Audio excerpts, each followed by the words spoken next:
E teve também disputas pelo poder, claro, teve os dois. Eu estou tentando encontrar aqui que tinha uma outra vertente que falam que Martinho Lutero teria perseguido essa outra vertente, que inclusive a congregação teria saído dessa outra vertente, só que eu não estou conseguindo lembrar o nome. Pelo que eu lembro, teve muita guerra dentro dos próprios das vertentes protestantes, se eu não me engano, né? Teve. Porque, por exemplo, teve a questão da guerra dos anabatistas, que não acreditavam nos batismos e tal. Falar. Os anabatistas, o Thomas Müntzer saiu do ramo do Lutero e brigou com o Lutero. O Lutero ficou amaldiçoando ele.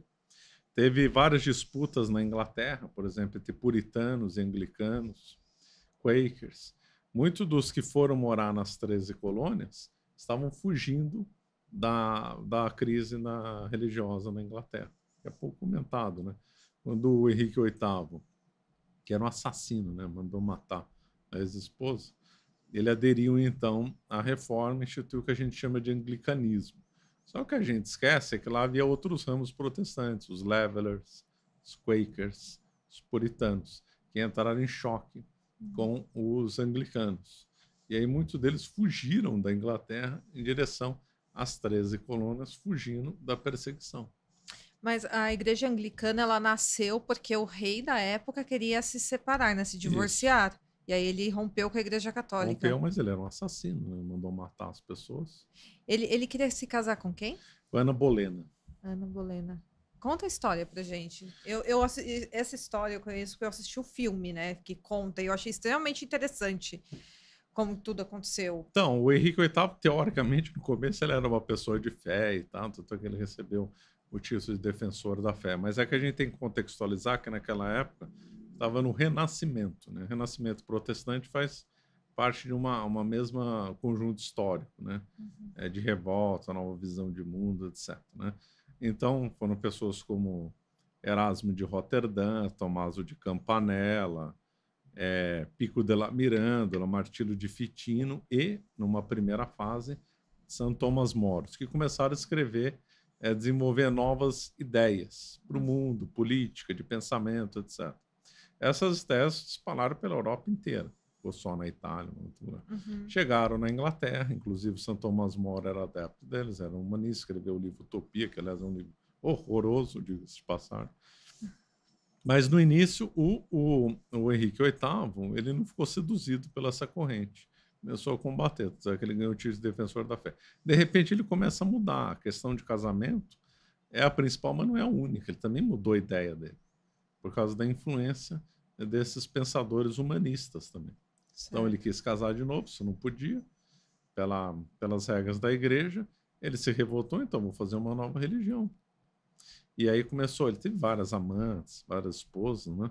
E depois acabou mandando matar algumas. Ele mandou matar a própria Ana Bolena, não foi? Foi, Ana Bolena, depois ele mandou matar.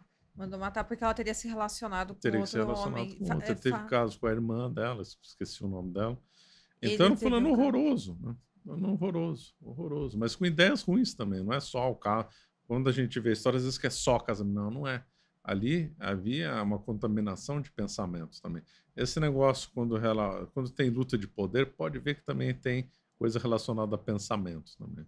Certo. Mudança de ideias, de visões de mundo também. Sim. E aí pegou, infelizmente, na Inglaterra, a Revolução Francesa, a Revolução Protestante acabou pegando, mas ela no início, conforme eu falei, haviam várias seitas que estavam brigando, a Inglaterra estava quase numa guerra civil, e aí então, só muito tempo depois, ele consolidou o anglicanismo lá. Certo. E você considera o protestantismo uma seita também? Que seria algo fora da Bíblia? Sim. E os anglicanos também? Também. Na sua visão, teria que ter só a Igreja Católica? Sim. Mas aí é outra conversa.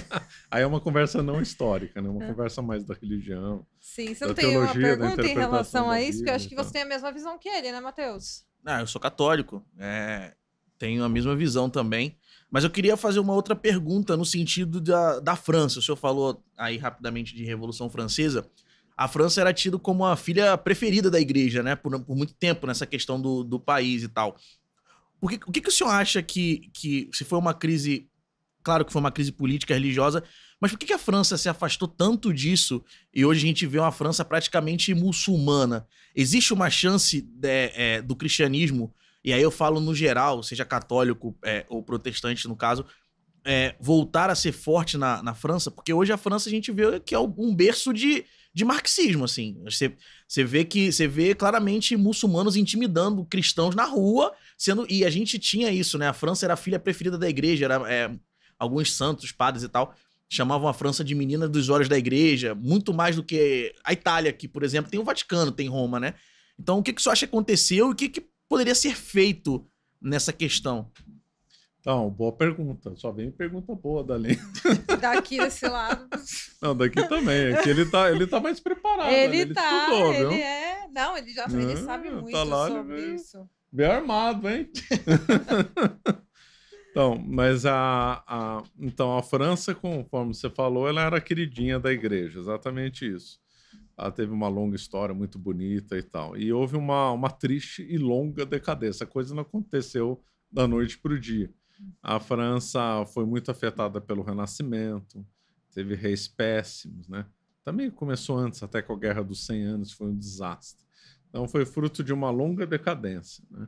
Teve as guerras religiosas no século XVI, começo do século XVII, e a França teve o Iluminismo, né? A Revolução Francesa foi desastrosa, né?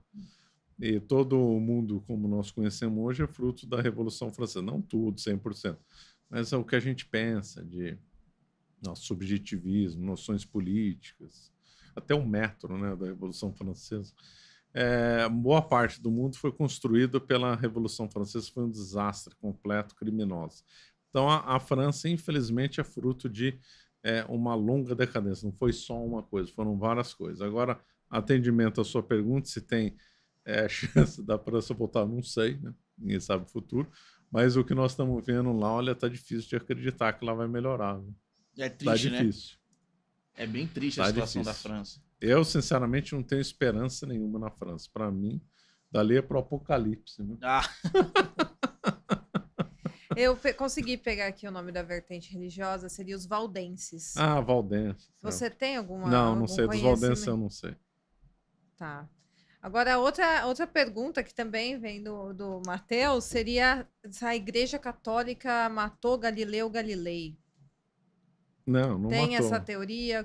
Tem, mas isso é muito fácil de desmentir. O Galileu foi processado pela Inquisição, mas não foi morto. Né?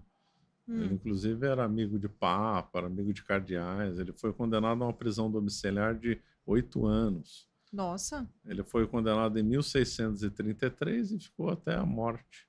Morreu em 1642, se não me falha a memória. Então, teve um embate dele que não tem a ver com a Terra, não tem a ver com o movimento da Terra. Você vê, por exemplo, o Copérnico já tinha defendido as ideias antes e não foi perseguido pela Inquisição. Então, isso é lorota. Na realidade, o Galileu tinha algumas visões heréticas, né, e por isso ele acabou sendo investigado. Ele já tinha sido investigado pela Inquisição antes, com astrologia, né, em Veneza. E aí depois, então, na Inquisição dita romana, século XVII, acabou, então, né, processando ele. Ele morreu bem, ele morreu recebendo todos os sacramentos. Ele tinha uma filha dele era do convento, uma filha dele se tornou religiosa, uma ou duas, bom, pelo menos uma, acho que uma só, se tornou religiosa, né, de convento. E ele acabou morrendo bem, recebendo os sacramentos. Não tem essa, ele foi condenado à morte, isso é mentira.